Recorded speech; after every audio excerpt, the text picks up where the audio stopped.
Alam mo ba na sa mundong ito ay may pag-asa na nagmumula sa ating Ama.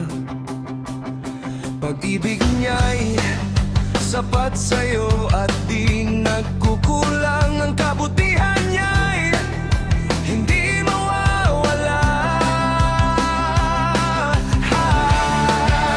Ang Diyos ay hindi nagbabago, tapat sa kanyang mga pangako. Halina at purihin ang dakilang Diyos na siyang tumubos sa kasalanan mo, na siyang pinako sa krus at hinamahamak ng mga taong makasalanan. Ngunit ngayon tayo ay may pagkakataon na manumbalik sa ating Diyos, pagsisihan lahat ng ating kasalanan at wag na muling magkakasala.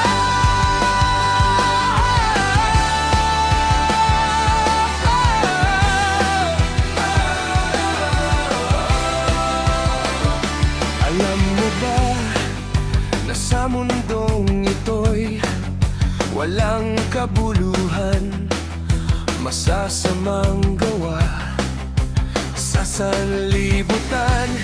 Kaya huwag mo nang sayangin ang pagkakataon na makapaglingkod sa ating Diyos. Ang Diyos ay hindi nagbabago, tapat sa kanyang mga pangako. Halina at purihin ang dakilang Diyos na siyang tumubos sa kasalanan mo, na siyang pinako sa krus at hinamahamak ng mga taong makasalanan. Ngunit ngayon tayo ay may pagkakataon na manumbalik sa ating Diyos, pagsisihan lahat ng ating kasalanan at wag muling magkakasala.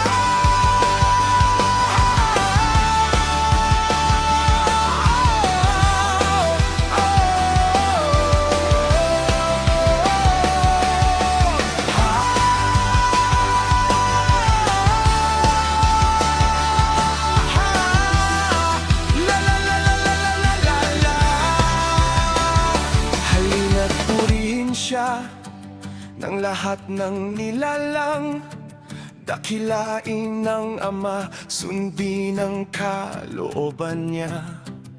Walang ibang itataas, walang ibang paglilingkuran dito sa aming buhay. Ikaw ay tatanggihan.